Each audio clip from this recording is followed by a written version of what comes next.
Formula One has always sold change as progress. Every major regulation reset is introduced with the same promises: faster racing, closer competition, and a brighter future for the sport. The 2026 regulations are no different, at least on paper. But behind the press releases and polished presentations, something unusual is happening. The people who understand Formula One better than anyone else, the drivers, are uneasy, not confused, not resistant to change. Uneasy. Early simulator feedback hasn't been encouraging. Several drivers have openly admitted that the new cars feel unnatural, overly complicated, and mentally exhausting to drive. These aren't emotional reactions, they're technical warnings. When a driver says a car is not enjoyable, that's not nostalgia talking. That's muscle memory rejecting a system that fights against instinct. When another warns about power disappearing mid-straight, that's not fear. It's engineering reality colliding with racing logic. Formula One has been here before. In 2014, the sport introduced a revolutionary hybrid formula that reshaped the competitive order overnight.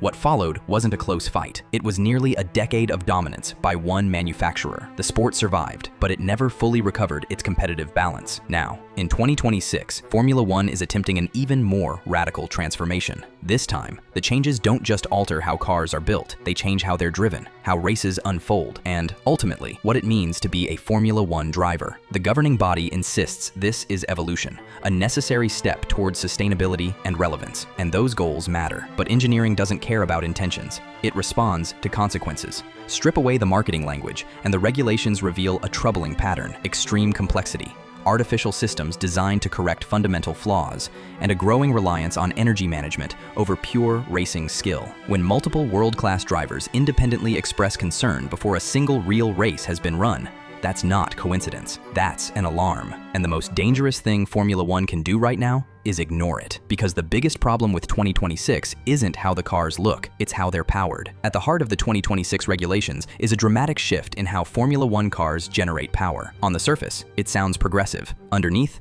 it's deeply problematic. The internal combustion engine, once the undisputed centerpiece of F1 performance, is being significantly reduced. In its place, electric power will carry nearly half the load. This creates a balanced split between combustion and electrical energy that fundamentally changes how acceleration, top speed, and race pace behave. The intention is clear: align Formula One with modern road car trends and environmental goals. The engineering reality is far messier. If you enjoy this kind of real, technical Formula One analysis, make sure you're subscribed. These videos are built on driver feedback, engineering logic, and what actually happens behind the scenes, not headlines. One of the most advanced elements of the current hybrid era, the heat energy recovery system, is being removed entirely. That system allowed modern F1 engines to achieve astonishing efficiency by harvesting waste energy from exhaust gases. Eliminating it doesn't simplify the sport, it makes it less efficient while increasing dependency on batteries. This creates a dangerous fragility. In previous eras, losing part of a hybrid system hurt performance, but didn't end a race. Under the 2026 rules, a major electrical failure effectively halves available power. That's not a performance penalty, it's a terminal condition. Formula One has always rewarded resilience. Drivers fought on with damaged cars, adapting to limitations. The new rules erase that tradition. When energy systems fail, the race is over. That alone should raise concern, but it doesn't stop there. The new power delivery model actively limits electrical output at high speeds, forcing cars to conserve energy on straights. This means drivers can no longer rely on consistent power throughout a lap. Instead, they must plan deployment like a resource in a strategy game. To compensate, Formula One introduces override systems, mechanisms that temporarily bypass normal power restrictions under specific conditions. These aren't aerodynamic tricks. They're artificial fixes for a power concept that doesn't naturally work in racing conditions. Instead of drivers racing each other, they'll race energy curves. That's not evolution. That's substitution. And once power becomes unpredictable, Formula One turns to something even more controversial: to maintain overtaking. For years, Formula One relied on a simple overtaking aid. It wasn't perfect, but it was predictable. One button, one zone, one clear advantage. The 2026 regulations scrap that system entirely. In its place comes a more complex manual override that allows drivers to temporarily deploy additional electric power when close to another car.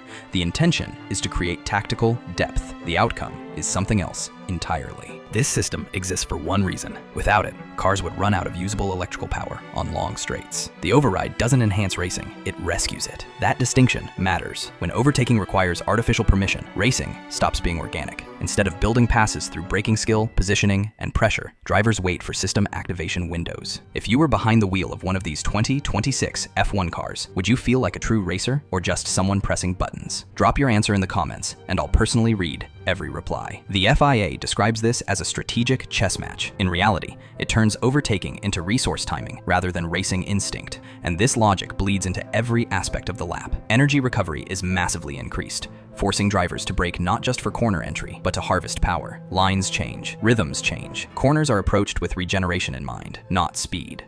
This transforms the driver's role entirely. Instead of racers reacting to grip and opponents, they become energy managers, executing algorithms. That might work in series designed around it, but Formula One has never been that sport. When drivers themselves compare the experience to managing batteries rather than attacking corners, the problem becomes obvious.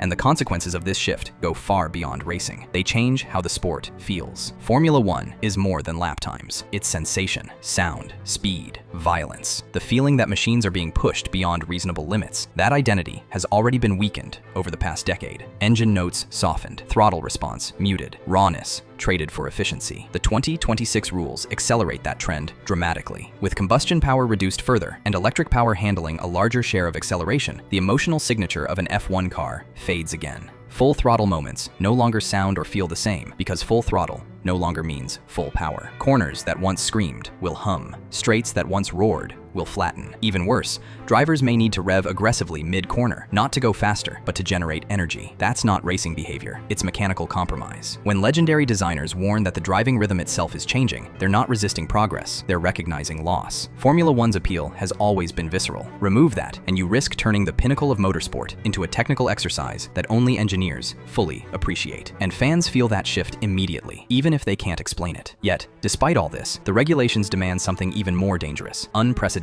spending. Formula One introduced budget caps to save itself, to protect teams, to level competition, to stop runaway spending. The 2026 regulations quietly undo that achievement. To make these new systems viable, the cost cap is being raised dramatically. That alone should raise eyebrows. When a rule set requires blowing up cost controls just to function, it's not efficient, it's excessive. Hybrid development, battery systems, active aerodynamics, software integration, cooling solutions, each adds complexity. Together, they create a financial arms race disguised as sustainability. New manufacturers may survive it, smaller teams may not. The irony is impossible to ignore. A regulation set marketed as responsible and forward-thinking becomes the most expensive transformation in the sport's history. And history tells us what follows. Early advantage for one manufacturer, followed by years of imbalance, which leads to the most predictable and preventable outcome of all. Strip away optimism, and the trajectory becomes clear. Early seasons dominated by reliability failures, drivers struggling to adapt, careers shortened by systems that fight instinct, one manufacturer pulling ahead while others chase shadows, fans disengaging, not because racing disappears, but because authenticity does. Eventually, pressure builds, rules are adjusted, systems are softened, concepts are revised. By then, the damage is done. Formula One has a choice: progress that preserves racing or progress that replaces it. Right now, the evidence suggests the sport is choosing the latter. And if 2026 fails, history won't ask why drivers warned us, it will ask why nobody listened. Before we go further, there's another moment you shouldn't miss.